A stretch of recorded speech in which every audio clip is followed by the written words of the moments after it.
Assalamualaikum warahmatullahi wabarakatuh.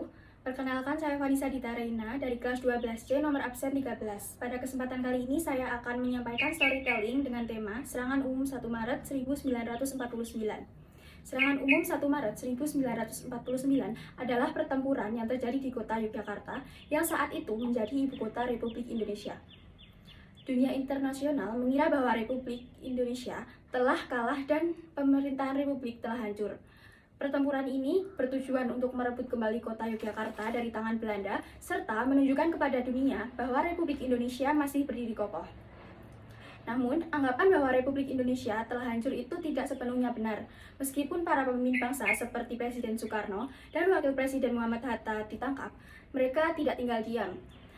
Soekarno dan Hatta memerintahkan Syafruddin untuk membentuk PDRI, Pemerintah Darurat Republik Indonesia, dan PDRI tetap berjalan. TNI masih melakukan perlawanan secara gerilya. Serangan ini diprakarsai oleh Sri Sultan Hamengkubuwono IX dan didukung oleh Panglima Besar Jenderal Sudirman, yang saat itu sedang bergerilya meski dalam kondisi sakit. Pelaksanaan serangan dipercayakan kepada Letkol Soeharto sebagai Komandan Brigade 10 Wehrkreis 3. Serangan di Yogyakarta dilakukan di berbagai wilayah timur, utara, barat, dan selatan. Pada pagi hari, pada tanggal 1 Maret 1949, tepat pukul 6 pagi, pasukan TNI mulai melancarkan serangan secara serentak ke kota Yogyakarta.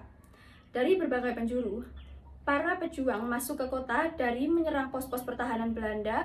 Rakyat Yogyakarta pun turut membantu dengan memberikan informasi, logistik, dan perlindungan bagi para pejuang. Selama kurang lebih 6 jam, TNI berhasil menguasai Yogyakarta. Bendera merah putih kembali berkibar di kota tersebut, dan keberhasilan ini menjadi bukti nyata bahwa TNI masih kuat dan Republik Indonesia belum menyerah. Setelah 6 jam, pasukan TNI mundur kembali ke luar kota Yogyakarta sesuai dengan rencana untuk menghindari serangan balasan dari Belanda.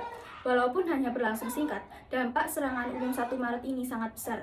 Berita tentang keberhasilan ini tersebar ke dunia internasional. Pandangan dunia terhadap Indonesia pun berubah. Indonesia tidak lagi dianggap sebagai negara yang kalah, melainkan bangsa yang masih berjuang dan mempertahankan kemerdekaannya. Tekanan internasional terhadap Belanda semakin kuat. Perserikatan bangsa-bangsa dan negara-negara lain mendesak Belanda untuk menghentikan agresinya dan kembali ke meja perundingan. Akhirnya, rangkaian peristiwa ini membuka jalan menuju perundingan Romoyan. Dari Indonesia diketuai oleh Muhammad Hatta. Delegasi Belanda dipimpin oleh Van Maarseven, delegasi BFO diwakili oleh Sultan Hamid II, dan delegasi UNCI selaku mediator diwakili oleh Tom Shirley. Salah satu isi konferensi meja bundar menyatakan bahwa Belanda mengakui Republik Indonesia Serikat (RIS) sebagai negara yang merdeka dan berdaulat pada 27 Desember 1949 di Den Haag. Serangan umum 1 Maret 1949 bukan sekedar serangan militer, melainkan strategi politik yang sangat cerdas. Peristiwa ini menunjukkan persatuan antara tentara, laskar-laskar perjuangan, dan rakyat. Dari peristiwa ini, kita belajar bahwa kemerdekaan Indonesia dipertahankan dengan keberanian, pengorbanan, dan juga semangat pantang menyerah. Berikut storytelling yang dapat saya sampaikan. Wassalamualaikum warahmatullahi wabarakatuh.